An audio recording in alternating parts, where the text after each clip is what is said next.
জঙ্গি আস্তানায় কমান্ডো অভিযানে ব্যাপক গোলাগুলি, ৭৮ জনকে নিরাপদে সরিয়ে নেওয়া হয়েছে বলছে সেনাবাহিনী। প্রথমবারের মতো জাতীয় গণহত্যা দিবস পালন, চলছে আন্তর্জাতিক স্বীকৃতি আদায়ের তোড়জোড়। বাংলাদেশ ব্যাংকে আগুনের ঘটনায় কর্তৃপক্ষের অবহেলা আছে বলছে ফায়ার সার্ভিস, রহস্য উন্মোচনে কাজ করছে পুলিশের ছায়া তদন্ত দল। ডাম্বুলায় ৩২৪ রানের বিশাল স্কোর বাংলাদেশের, প্রথম বাংলাদেশি হিসেবে আন্তর্জাতিক ক্রিকেটে ১০,০০০ রান তামিম ইকবালের। Yeah, he picks it up. That is a very good one. It's all smile, a big relief for Tamim Iqbal.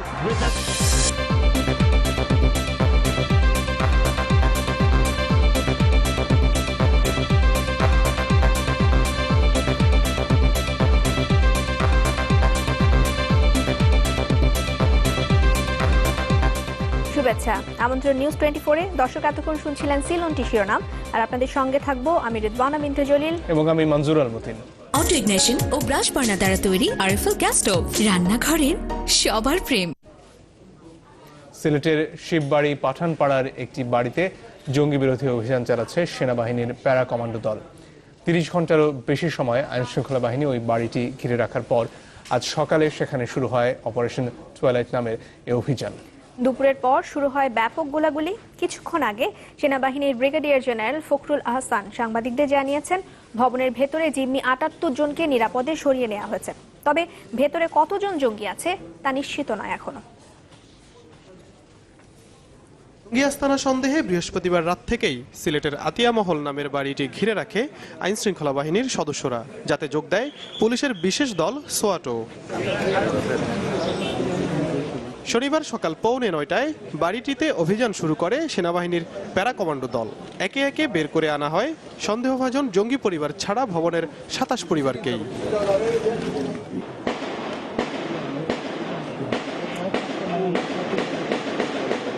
উদ্ধার অভিযানের পর শুরু হয় মূল অভিযান। এ সময় বাড়ির নিচতলা থেকে কয়েক দফায় ভেসে আসে বিকট বিস্ফোরণের শব্দ।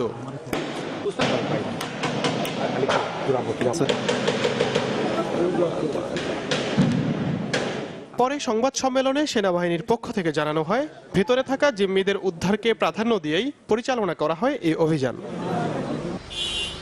এর আগে শুক্রবার ভোরে বাড়ির ভেতর থেকে হাতবোমা ছোড়া হয় বলে দাবি করেছিল পুলিশ। এ সময় হ্যান্ডমাইকে কয়েকবার আত্মসমর্পণের আহ্বান জানিয়েও মেলেনি সাড়া। হাসান শুভ্র, চ্যানেল 24। রাজধানীর শাহজালাল আন্তর্জাতিক বিমানবন্দর এলাকায় পুলিশ বক্সের পাশে বোমা বিস্ফোরণে নিহত যুবক আত্মঘাতী ছিলেন। দুপুরে ঢাকা মেডিকেল কলেজ হাসপাতালে ময়নাতদন্ত শেষে এই ধারণার কথা জানান সংশ্লিষ্ট চিকিৎসক। বলেন, মরদেহ পরীক্ষা নিরীক্ষার পর এমনটাই মনে হয়েছে তাদের। এদিকে ঘটনার পর থেকেই বিমানবন্দর সহ গুরুত্বপূর্ণ স্থাপনায় নিরাপত্তা বাড়ানো হয়েছে। শাহজালাল আন্তর্জাতিক বিমানবন্দরে পুলিশ বক্সের সামনে শুক্রবার রাতে বোমা বিস্ফোরণে এক যুবক নিহত হবার পর থেকেই জোরদার করা হয়েছে ওই এলাকার নিরাপত্তা ব্যবস্থা। বিস্ফোরণে নিহত যুবকের কাছ থেকে পাওয়া 3টি বোমা শুক্রবার রাতেই নিষ্ক্রিয় করা হয় বিমানবন্দর পুলিশ বক্সের পেছনে। এতে ক্ষতিগ্রস্ত হয় আশেপাশে খাবার দোকানগুলো। আহত হন দোকানগুলোর কয়েকজন কর্মচারী ও পাশের মাদ্রাসার কয়েকজন শিক্ষার্থী। তাদের ঢাকা মেডিকেল কলেজ হাসপাতালে চিকিৎসা দেওয়া হচ্ছে। আমার দোকান তো সব সিলিং টিলিং সব হয়ে গেছে। ওইটা হইলো আমার, এটা হইলো নানু সাইকেল। ওনার এইগুলা পাতিল টাতিল সাদা হইয়া এক অবস্থা খুবই ভয়াবহ।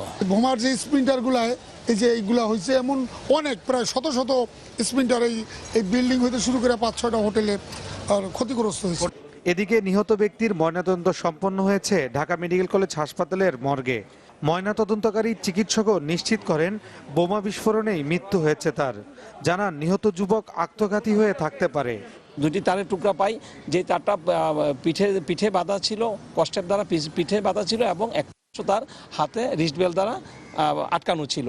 তা এই সব কিছু বিবেচনা করে আমাদের কাছে এখন মনে হচ্ছে যে এই যে বুম ব্লাস্টের জন্য সে মারা গেছে, রেগুলেটরি তার হাতে তারটা ছিল, তার মানে আপাতত দৃষ্টিতে মনে হচ্ছে এটা আত্মঘাতী।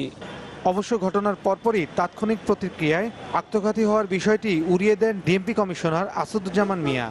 সে হয়তো বোমা এখান থেকে ক্যারি করে নিয়ে যাচ্ছিল, কিন্তু এখানে আমাদের শক্তিশালী চেকপোস্ট এবং প্রচুর পুলিশের উপস্থিতি দেখে সে অতি সতর্কতা অবলম্বন করতে গিয়ে এই বিস্ফোরণটি ঘটে থাকতে পারে। যে নিহতের পরিচয় এখনো জানা যায়নি।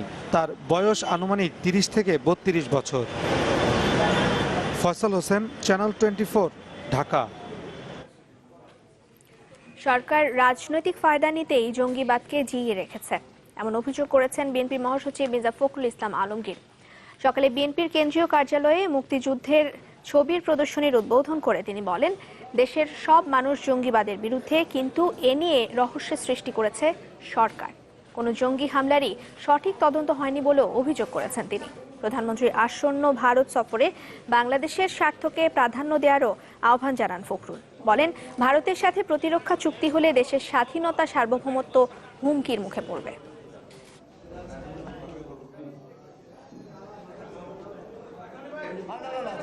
সে কি তাকে নিহত করবার জন্যই আত্মঘাতী বোমা বিস্ফোরণ ঘটিয়েছে? বিশ্বাসযোগ্য বক্তব্যগুলো না আসলে জনগণের মধ্যে সেই সন্দেহ সৃষ্টি হবেই যে সরকার এটাকে আসলে সমাধান করতে চায় না। সরকার চায় এটাকে জিইয়ে রেখে, এই সমস্যাকে জিইয়ে রেখে তার রাজনৈতিক উদ্দেশ্য হাসিল করতে চায়। ইউরোপিয়ান প্রযুক্তিতে তৈরি আনোয়ারের A1 পাইপ মাটির 1200 ফুটের বেশি গভীর পর্যন্ত চাপ নিতে সক্ষম। বছরের পর বছর পার, নো টেনশন। আনোয়ারের A1 বোরিং পাইপ, চাপের বাপ। আজ ভয়াল 25শে মার্চ। এতদিন দিনটি কাল রাত্রি হিসেবে পালিত হলেও এবারই প্রথম পালিত হচ্ছে জাতীয় গণহত্যা দিবস হিসেবে।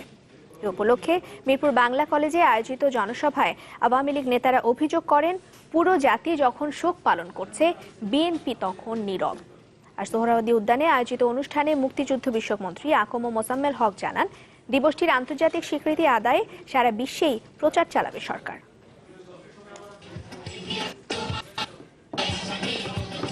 ভয়াল 25শে মার্চ, 71-এর এই দিনে নিরস্ত্র বাঙালির ওপর নারকীয় গণহত্যা শুরু করে পাক হানাদাররা।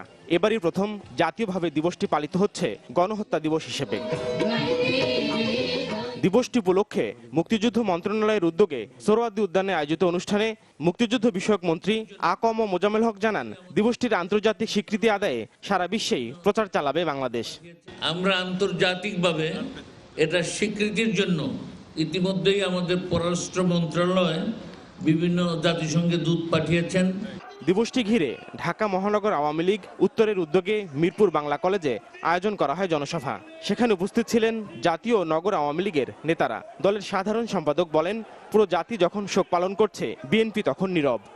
এই গণহত্যা দিবস সম্পর্কে বিএনপির অবস্থান আমরা জানতে চাই, এবং এর দ্বারাই আজকে পরিষ্কার হবে বিএনপি মুক্তিযুদ্ধের পক্ষে না বিরুদ্ধে, সেটাই প্রমাণ হবে। উত্তরের মেয়র আনিসুল হক বলেন, 52 যেমন আন্তর্জাতিক স্বীকৃতি পেয়েছে, গণহত্যা দিবসও আন্তর্জাতিক স্বীকৃতির দাবিদার।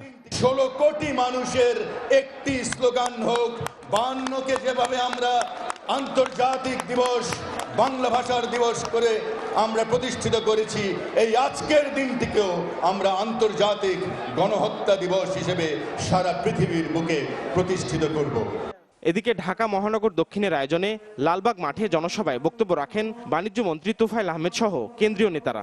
কেউ যদি বাংলাদেশের স্বাধীনতার এবং চেতনা মূল্যবোধকে ধ্বংস করে থাকে, সেটা করেছেন জিয়া এবং তার সহধর্মিণী খালেদা জিয়া। তাই আজকে আমাদেরকে সোচ্চার হতে হবে।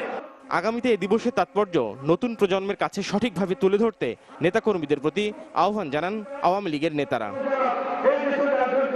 নাফিউল ইসলাম, লিংকন, চ্যানেল 24, ঢাকা।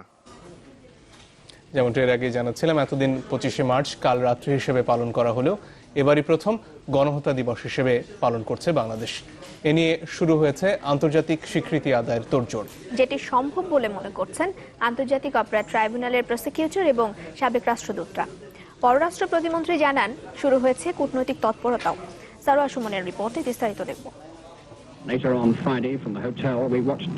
বাঙালি জাতিসত্তাকে নিশ্চিহ্ন করার পরিকল্পিত সামরিক অভিযানের নাম অপারেশন সার্চলাইট। তৎকালীন প্রেসিডেন্ট ইয়াহিয়া খান বুঝে গিয়েছিলেন, এই জাতিকে সত্যি আর দাবিয়ে রাখা যাবে না।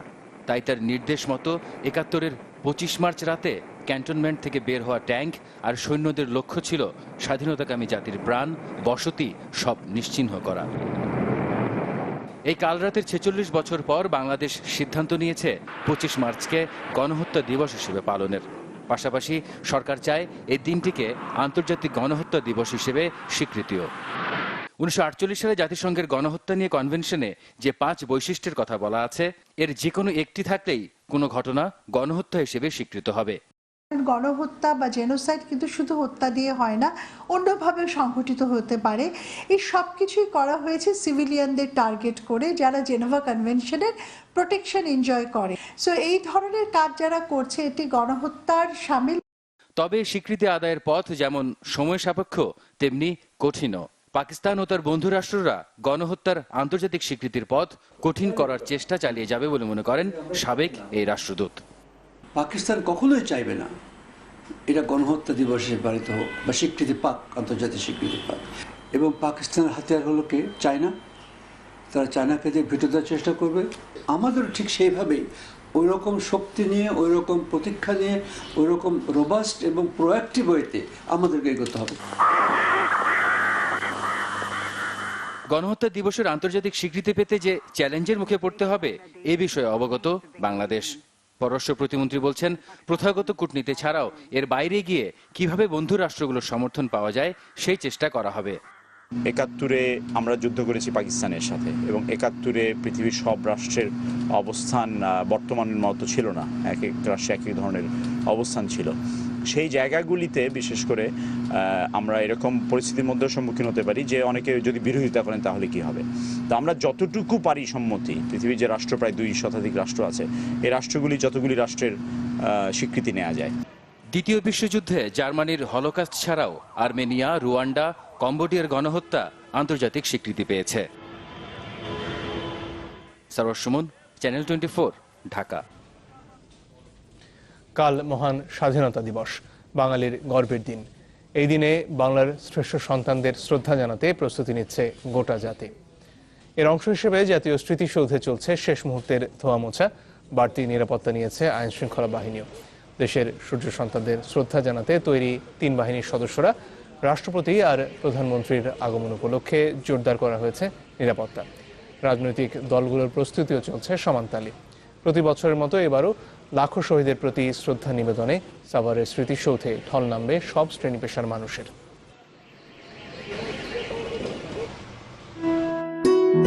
টেকো নুডলস, সময়ে অসময়ে সব সময়। বাংলাদেশ ব্যাংকে আগুনের কারণ অনুসন্ধানে 2টি তদন্ত দলই ঘটনাস্থল পরিদর্শন করেছে। ফায়ার সার্ভিসের প্রাথমিক ধারণা, বৈদ্যুতিক শর্ট সার্কিট থেকেই আগুনের এই সূত্রপাত। সংস্থাটি বলছে এতে বাংলাদেশ ব্যাংকেরও অবহেলার অনেকাংশে দায়ী। আর পুলিশ বলছে রহস্য উন্মোচনে তাদের ছায়া তদন্ত দলও কাজ করছে। আগামী 5 কর্মদিবসের মধ্যে প্রতিবেদন জমা দেওয়া যাবে। বাংলাদেশ ব্যাংকের আগুন নিভেছে, তবে আগুনের সূত্রপাত কেন, কিভাবে তা জানতে এখনো তৎপর ব্যাংক কর্তৃপক্ষ এবং ফায়ার সার্ভিসের তদন্ত দল। সঙ্গে ছায়া তদন্ত করতে যোগ দিয়েছে পুলিশ। শনিবার সকাল থেকেই তদন্তকারীরা ঘুরে দেখেন ব্যাংকের ভেতরের নানা দিক, কথা বলেন সংশ্লিষ্ট বিভাগগুলোয় কর্মরতদের সাথে। বৃহস্পতিবারের ঘটনার পরে বাংলাদেশ ব্যাংক কর্তৃপক্ষ মতিঝিল থানায় সাধারণ ডায়েরি করে। এরপরে আগুনের রহস্য ভেদে ছায়া তদন্তে নামে পুলিশ। যেহেতু জিডি করলে নিয়ম অনুযায়ী তদন্ত বিষয় আসে, সেক্ষেত্রে কিন্তু আদালতের অনুমতি ছাড়া পুলিশ তদন্ত করতে পারে না। আমরা এখন আদালতের অনুমতি নিব, অনুমতি নিয়ে এই বিষয়টি তদন্ত করব। ফায়ার সার্ভিস বলছে প্রাথমিকভাবে বৈদ্যুতিক শর্ট সার্কিট থেকেই আগুন লেগেছে বলে প্রমাণ মিলেছে। 5 কার্যদিবসের মধ্যেই তদন্ত প্রতিবেদন দেওয়া সম্ভব হবে বলে আশাবাদী তারা। ক্যাটলিস্ট সকেটটার থেকেই ওর গোড়ায় দেখলাম ইলেকট্রিক লাইনটা কাটা হয়ে গেছে। তবে এটা মানে যত আলোড়ন সৃষ্টি আছে, বিষয়টা এত বড় কিছু না। পিএর রুমের আশপাশ 2টা চেয়ার পর্যন্ত আগুনের ধাঁচ আসছে এবং ওই উপরে সিলিং পোড়ার কারণে এত ধোঁয়া হয়েছে। এবং এখানে আগুনটা কিন্তু যদি ধোঁয়াটা বেরোনোর জায়গা থাকতো এত বড় আকার নিত না। ফায়ার সার্ভিসের মহাপরিচালক বলছেন আগুন লাগার পেছনে ব্যাংক কর্তৃপক্ষের অবহেলাও অনেকাংশে দায়ী।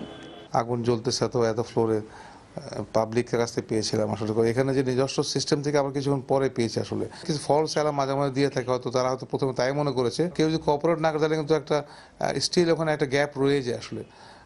ওই ক্ষেত্রে বলবো যে অবশ্যই তাদের দুর্বলতা ছিল আসলে এইসব অ্যাওয়ারনেসের ব্যাপারে। আগুন থেকে বাঁচতে নিয়মিত মহড়া সহ অবকাঠামোগত উন্নয়নে অনেকবার বাংলাদেশ ব্যাংকে চিঠি দেওয়া হলেও কর্তৃপক্ষ তাতে সাড়া দেয়নি বলে অভিযোগ ফায়ার সার্ভিস মহাপরিচালকের। সুপারিশমালা ছিল যে আপনাদের স্প্রিংকলারগুলো সেট করেন এখানে, প্লাস এখানে যে টোটাল অ্যালার্ম সিস্টেম যেগুলো আছে অ্যালার্ম সিস্টেমগুলোকে আপনারা মহড়া দেন। শামিয়া সুলতানা, চ্যানেল 24, ঢাকা। এবারে বাংলাদেশ ইনফ্রাস্ট্রাকচার ফাইন্যান্স ফান্ড লিমিটেডের সৌজন্যে শ্রীলঙ্কা বাংলাদেশ সিরিজের খবর।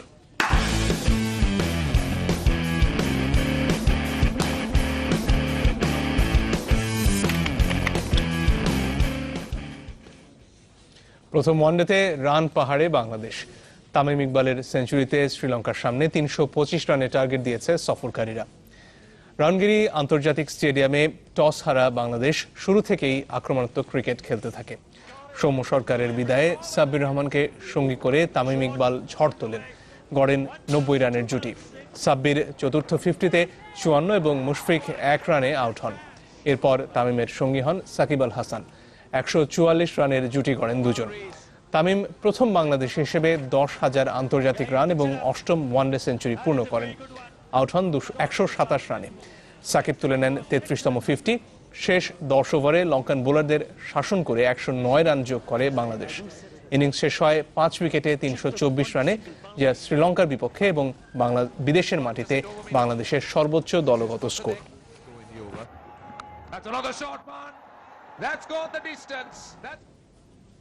দর্শক, এবারে সরাসরি শ্রীলঙ্কা থেকে যোগ দিচ্ছেন সহকর্মী রিয়াসাদ আজিম। এই বিরাট স্কোর স্বাভাবিকভাবেই একটা স্বপ্নের মতো শুরু বাংলাদেশের জন্য। বাকি অংশটা কেমন যাবে সেটা নিশ্চয়ই দেখতে হবে আমাদের সবাইকে। আর তার বাইরে তামিম আর সাকিবের জুটি, এই দু সম্পর্কে যদি বলতেন আমাদের।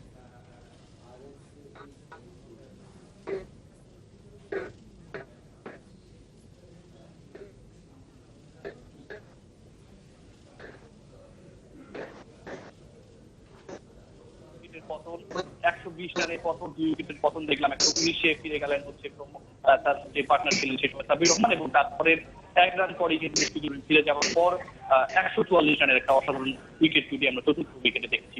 তো এটা আসলে অনেক গুরুত্বপূর্ণ ছিল যে বাংলাদেশের ক্রিকেট শুধু এগুচ্ছে না, আমাদের ক্রিকেটাররা অনেক পরিণত হচ্ছে। অসাধারণ খেলেছেন এবং এই মাসের এখন পর্যন্ত যতগুলো সেঞ্চুরি হয়েছে, যত সর্বোচ্চ রানের যে রেকর্ড সেটি হচ্ছে তামিম ইকবালের এই মুহূর্তে। আর একই সাথে হচ্ছে বাংলাদেশ যে পুঁজি করেছে সেটাও এখন পর্যন্ত আমরা লক্ষ্য করেছি যে যথেষ্ট চ্যালেঞ্জিং প্রতিপক্ষের জন্য। সাকিব আল হাসান সম্পর্কে একটু স্পেশালি বলতে হয়। সাকিব আল হাসান আজকে যে ইনিংসটি খেলেছেন, তিনি যখন 50 করেন মাত্র 1টি 4 মেরেছেন। আমরা টেস্টে যে সাকিবকে দেখেছিলাম 8 বলে 18 রান, তারপরে পরদিন ব্যাক করতে নেমে সেঞ্চুরি করেছিলেন। এই যে পরিবর্তন সাকিবের, আজকে ওয়ানডেতেও কিন্তু আমরা দেখলাম যে আন্ডার প্রেশার নিয়ে আসলে দলকে কিভাবে টেনে তুলতে হয়। তামিম ইকবালের সাথে অসাধারণ একটা জুটি করেছেন, একই সাথে কিভাবে স্ট্রাইক রোটেট করে খেলতে হয় সেই জিনিসটাও কিন্তু আমরা দেখেছি। সাকিবের মতো একজন ব্যাটসম্যান মাত্র 1টি 4 মেরে 50 করবেন 61 বলতে, এটা কিন্তু আসলে কিছুটা হলেও কিন্তু আমাদের ভাবনার বাইরে। করে দেখিয়েছেন, বাংলাদেশের সেই ক্যাপাবিলিটি রয়েছে, পরিপক্কতা তৈরি হচ্ছে ক্রিকেটারদের মধ্যে। অসাধারণ একটা ইনিংসও আমরা দেখেছি বাংলাদেশের পক্ষ থেকে। আমরা আশা করব যে প্রথম ওয়ানডেতে বাংলাদেশ জয় দিয়ে শুরু করবে এবং সিরিজ জয়ের পথে এগিয়ে যাবে। দর্শক, ডাম্বুলা থেকে যোগ দিয়েছিলেন সহকর্মী রিয়াসাদ আজিম। একটু শব্দের ত্রুটি হচ্ছিল টেলিফোনে, সেজন্য আমরা দুঃখ প্রকাশ করছি। এ পর্যায়ে একটা বিরতি নিচ্ছি, আর ফিরে আসার পর দেখবেন কুমিল্লা সিটি নির্বাচন থেকেই শুরু হবে পূর্ণ গণতন্ত্র ফিরিয়ে আনার যাত্রা। মন্তব্য সিইসির, শেষ মুহূর্তে বাড়ছে প্রচারণা।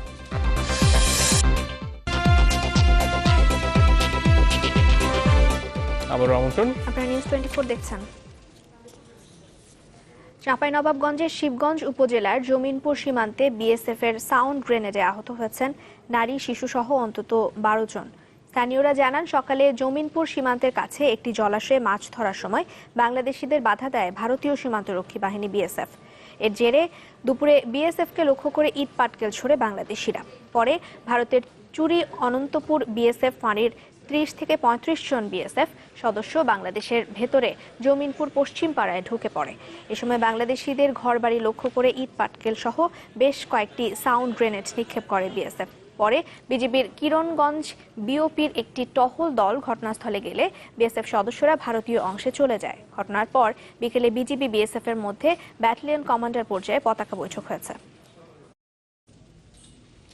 আগামী নির্বাচনে ৩০০ আসনে প্রার্থী দেওয়ার চ্যালেঞ্জ সামনে রেখে বৃহত্তর জোট গঠনের ঘোষণা দিয়েছে জাতীয় পার্টি। আগামী মাসেই নিবন্ধিত 12 এবং অনিবন্ধিত 20টির বেশি দল নিয়ে এই জোটের নাম ঘোষণা করা হবে বলে জানিয়েছেন দলের মহাসচিব রুহুল আমিন হাওলাদার। দুপুরে রাজধানীর বনানীতে জাতীয় পার্টির চেয়ারম্যান HM এরশাদের সভাপতিত্বে প্রেসিডিয়ামের বৈঠক শেষে এই কথা জানান মহাসচিব। জোটের প্রধান হবে হোসেন মোহাম্মদ এরশাদ, জাতীয় পার্টির চেয়ারম্যান। তাকে ঘিরিয়ে এই জোট গঠন করা হবে। আমরা আশা করছি এই 3-4 দিনের মধ্যে এটা শেষ করব এবং অতিরিক্ত হলে আগামী মাসের 10 তারিখের মধ্যে আলোচনা শেষ হবে এবং 15 তারিখের ভিতরে আমরা আশা করছি জোট ঘোষণা করব। কক্সবাজারের টেকনাফ থেকে আবারও 2 বাংলাদেশি জেলেকে ধরে নিয়ে গেছে মিয়ানমারের সীমান্তরক্ষী বাহিনীর পুলিশ BGP। সকালে নাফ নদীর ঘোলারচর মোহনা থেকে মোহাম্মদ ইউনুস এবং আবু তাহেরকে ধরে নিয়ে যায় তারা। বর্ডার গার্ড বাংলাদেশ বিজিবির টেকনাফ ব্যাটালিয়নের অধিনায়ক লেফটেন্যান্ট কর্নেল আবু জার আল জাহিদ জানান, ঘটনা সম্পর্কে মিয়ানমারের সীমান্তরক্ষী বাহিনীকে জানানো হয়েছে, তবে এখনও বিষয়টি স্বীকার করেনি তারা। গত 6 মাসে নাফ নদী থেকে আরও 25 জেলেকে ধরে নিয়ে যায় বিজিপি, তবে তাদের ফেরত দিতে কার্যকর কোনো উদ্যোগ নেওয়া হয়নি মিয়ানমারের পক্ষ থেকে।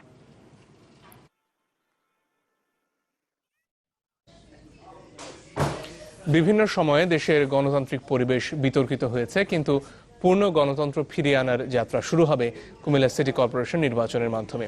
সকালে কুমিল্লায় নির্বাচন কর্মকর্তাদের সঙ্গে মতবিনিময় সভায় কথা বলেন প্রধান নির্বাচন কমিশনার খান মোহাম্মদ নুরুল হুদা। এদিকে ভোটের দিন যতই ঘনিয়ে আসছে ততই বাড়ছে প্রচারণা। সিটি নির্বাচন সামনে রেখে কুমিল্লা জেলা শিল্পকলা একাডেমি মিলনায়তনে এই মতবিনিময় সভা। অনুষ্ঠানে প্রধান অতিথি প্রধান নির্বাচন কমিশনার খান মোহাম্মদ নুরুল হুদা। তিনি বলেন, বিভিন্ন সময়ে দেশের গণতান্ত্রিক পরিবেশ বিতর্কিত হয়েছে, কিন্তু তার প্রত্যাশা পূর্ণ গণতন্ত্র ফিরিয়ে আনার যাত্রা শুরু হবে কুমিল্লা সিটি কর্পোরেশন নির্বাচনের মধ্য দিয়ে। গণতান্ত্রিক পরিবেশ পরিস্থিতি যেভাবে হোক না কেন, কোথাও কখনো কিছু বিতর্কিত হয়েছে, সেই অবস্থা আমরা ফিরিয়ে আনবো। সেটা ফিরিয়ে আনতে পারবো শুধু যদি আপনাদের সহযোগিতা থাকে, সমর্থন থাকে। এরপর নির্বাচন সংশ্লিষ্ট প্রায় ১৫০০ কর্মকর্তার প্রশিক্ষণ কার্যক্রমের উদ্বোধন করেন প্রধান নির্বাচন কমিশনার। এদিকে নির্বাচন যতই ঘনিয়ে আসছে ততই জমে উঠেছে প্রচারণা, বাড়ছে উত্তাপ। শেষ মুহূর্তে দিনরাত গণসংযোগে ব্যস্ত সময় কাটাচ্ছেন বড় 2 দলের মেয়র প্রার্থী। আধুনিক ও পরিকল্পিত নগরী গড়ার প্রতিশ্রুতি তাদের কণ্ঠে। উন্নয়নের জন্য সিটি কর্পোরেশনের আন্ডারে অনেকগুলো প্রকল্প আছে, যেগুলো এনজিওর মাধ্যমে, বিভিন্ন সংস্থার মাধ্যমে এগুলো বাস্তবায়ন করা হয়। তা আমি চেষ্টা করব নির্বাচিত হলে এগুলো সঠিকভাবে পরিচালিত হচ্ছে কিনা, যদি হয় তাহলে অবশ্যই বস্তিবাসী তার সুফল পাবেন। একটা মেয়রের ইচ্ছা আকাঙ্ক্ষা বহু কিছু থাকে, সব কিছু মেয়র পারে না। আমার ইচ্ছা আকাঙ্ক্ষা আমরা প্রতিফলন করছি, এটা বর্তমান সরকার লোকের মিলে যেটুকু পারি আমি একটা কাজ করি। কুমিল্লা সিটিতে ভোট হবে আগামী 30 মার্চ। প্রচারণার আজকে বাদ দিলে আর ডেস্ক রিপোর্ট, চ্যানেল 24। দর্শক, এইমাত্র শ্রীলঙ্কার একটি উইকেট তুলে নিয়েছে বাংলাদেশ। দারুণ শুরু, একটা বিরতির সময় হয়ে গেল। ফিরে এসে জানাবো, বান্দরবানের লামায় মারমা দম্পতিকে কুপিয়ে হত্যা, সম্পত্তি লোভে এই খুন, ধারণা পরিবারের।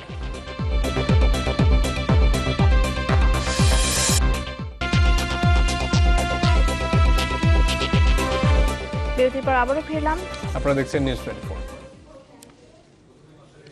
বান্দরবানের লামায় এক দম্পতিকে কুপিয়ে হত্যা করেছে দুর্বৃত্তরা। উপজেলার ফাঁসিয়াখালী ইউনিয়নের বনপুরার মারমাপাড়ায় এই ঘটনা ঘটে। নিহত দম্পতির মেয়ে জানান, রাতের খাওয়া শেষে প্রতিদিনের মতো নিজ ঘরে ঘুমাতে যান তারা।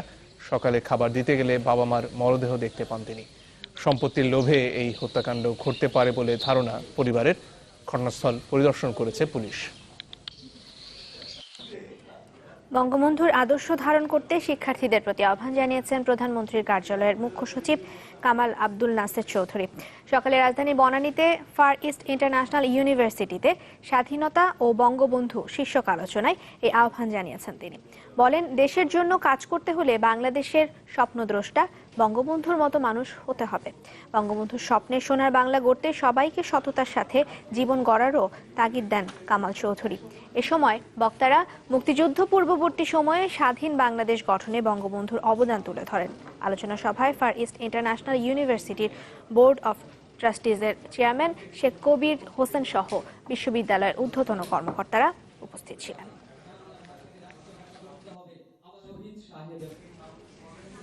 দেখতে দেখতে 7 বছর পূর্ণ করল আন্তর্জাতিক অপরাধ ট্রাইব্যুনাল। এ সময় মামলা নিষ্পত্তি হয়েছে 27টি, এর মধ্যে কার্যকর হয়েছে 6 জন শীর্ষ মানবতা বিরোধীর ফাঁসির রায়, আর তদন্ত পর্যায়ে রয়েছে 26টি মামলা। প্রসিকিউশনের দাবি, নানা প্রতিকূলতার মাঝেও ন্যায় বিচার করতে পেরেছে ট্রাইব্যুনাল। তদন্ত সংস্থা বলছে প্রতিকূলতা এখনো পিছু ছাড়েনি তাদের। আশিকিন প্রেসের রিপোর্ট।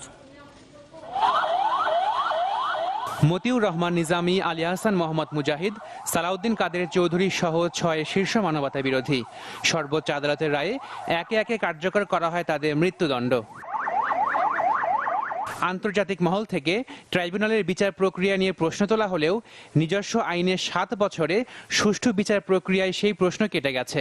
এখন রায়গুলো রেফারেন্স আকারে ব্যবহার করা হচ্ছে বিভিন্ন আন্তর্জাতিক আদালতে। তাই ট্রাইব্যুনালের প্রসিকিউশন থেকে বলা হয়েছে, দেশীয় এবং আন্তর্জাতিক প্রতিকূলতার মাঝেও আইনি প্রক্রিয়ার মাধ্যমে ন্যায় বিচার প্রতিষ্ঠা করতে সক্ষম হয়েছেন তারা। হাজারো প্রতিকূলতা, হাজারো প্রতিবন্ধকতা, সমালোচনার ঝড়, সব কিছুকে আমরা পিছনে ফেলে আমরা একেবারে সুষ্ঠুভাবে, স্বচ্ছভাবে, নিরপেক্ষভাবে এই বিচারিক প্রক্রিয়ার মধ্য দিয়ে কিন্তু যুদ্ধাপরাধীদের বিচার করেছি।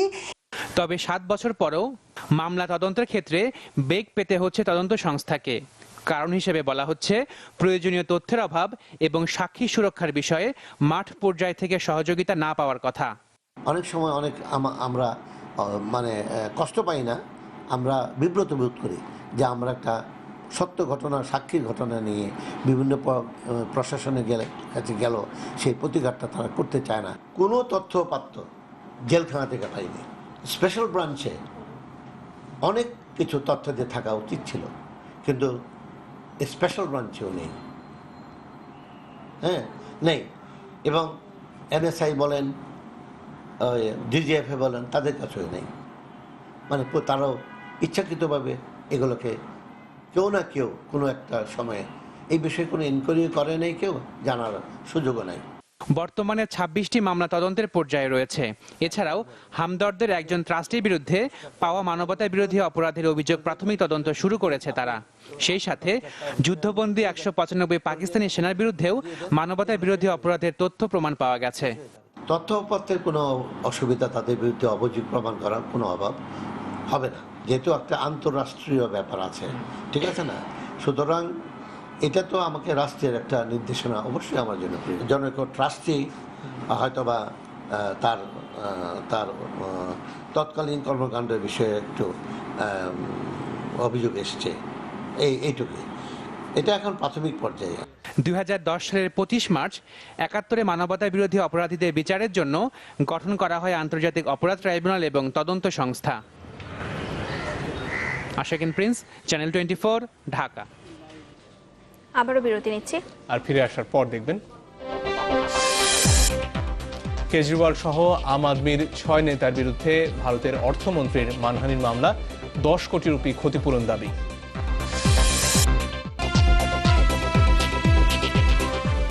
বিরতির পর আবারও ফিরলাম।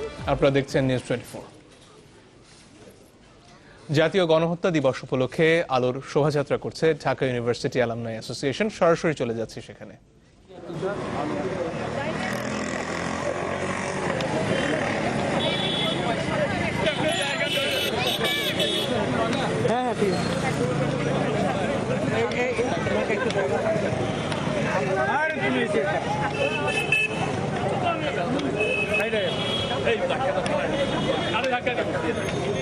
ঢাকা দেওয়ার দরকার নেই ভাই, দূরত্ব বজায় রেখা হাঁটেন।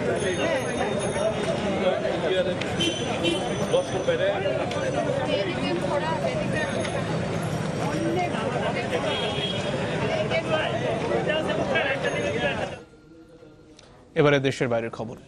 দিল্লির মুখ্যমন্ত্রী অরবিন্দ কেজরিওয়াল সহ আম আদমি পার্টির 6 নেতার বিরুদ্ধে মানহানির মামলা করেছেন ভারতের অর্থমন্ত্রী অরুণ জেটলি। দিল্লির ক্রিকেট অ্যাসোসিয়েশনের সভাপতি থাকার সময় দুর্নীতি করেছেন অরুণ জেটলি, এমন অভিযোগ আদালতে নাকচ হয়ে যাওয়ার পর কেজরিওয়ালের বিরুদ্ধে এই মামলা করলেন তিনি। অরুণ জেটলির দাবি, এতে তার মানহানি হয়েছে, তাই 10 কোটি রুপি ক্ষতিপূরণ চেয়েছেন। আগামী 20 মে এই মামলার বিচার কাজ শুরু হবে। কেজরিওয়াল ছাড়া মামলার অন্য আসামিরা হলেন আশুতোষ কুমার বিশ্বাস, সঞ্জয় সিং, রাঘব চাড্ডা এবং বিজয় বাজপেয়ী।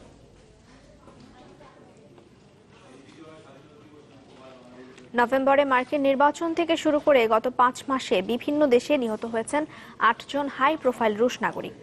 আর এই ঘটনার পর প্রশ্ন উঠেছে ডোনাল্ড ট্রাম্প প্রেসিডেন্ট হওয়ার পেছনে রুশ যোগসাজশের অভিযোগের সাথে এর কোনো সম্পর্ক রয়েছে কিনা। সবশেষ বৃহস্পতিবার ইউক্রেনে গুলি করে হত্যা করা হয় রাশিয়ান রাজনীতিবিদ ডেনিস ভেরোনেভকভকে। 8 নভেম্বর যুক্তরাষ্ট্রের প্রেসিডেন্ট নির্বাচনের দিন রুশ কনসুলেটের এক কূটনীতিক রহস্যজনকভাবে কনসুলেটরের ছাদ থেকে পড়ে মারা যান। জাতিসংঘে রাশিয়ার রাষ্ট্রদূত ভিতালি চারকিন এবং ভারতে নিয়োজিত রুশ রাষ্ট্রদূত আলেকজান্ডার কাদাকিন অজ্ঞাত কারণে মারা যান। জানুয়ারিতে গ্রিসে থাকা রুশ দূতাবাসের এক উচ্চপদস্থ কর্মকর্তাকে তার বাড়িতে মৃত অবস্থায় পাওয়া যায়। ডিসেম্বরে সাবেক এক রুশ গোয়েন্দা কর্মকর্তার মরদেহ তার গাড়িতে পাওয়া যায়। এছাড়া মস্কোতে পেত্রো পলশিকভ নামে একজন কূটনীতিকের মরদেহ উদ্ধার করা হয়। তবে এসব ঘটনাকে ছাপিয়ে যায় ডিসেম্বরে তুরস্কে রাশিয়ার রাষ্ট্রদূতকে গুলি করে হত্যা।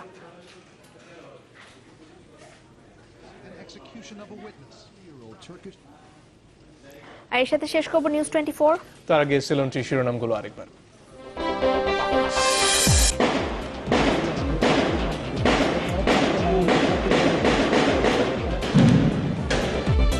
সিলেটে জঙ্গি আস্তানায় কমান্ডো অভিযানে ব্যাপক গোলাগুলি, 78 জনকে নিরাপদে সরিয়ে নেওয়া হয়েছে বলছে সেনাবাহিনী। প্রথমবারের মতো জাতীয় গণহত্যা দিবস পালন, চলছে আন্তর্জাতিক স্বীকৃতি আদায়ের তোড়জোড়। বাংলাদেশ ব্যাংকে আগুনের ঘটনায় কর্তৃপক্ষের অবহেলা আছে বলছে ফায়ার সার্ভিস, রহস্য উন্মোচনে কাজ করছে পুলিশের ছায়া তদন্ত দল। পাহাড়সম রানের পর বোলিংয়েও দুর্দান্ত সূচনা বাংলাদেশের, প্রথম বাংলাদেশি হিসেবে আন্তর্জাতিক ক্রিকেটে 10,000 রান তামিম ইকবালের। That is a very good one. It's all smile, a big relief for Tamim Iqbal. এই ছিল নিউজ 24 সাথে থাকার জন্য সবাইকে অসংখ্য ধন্যবাদ।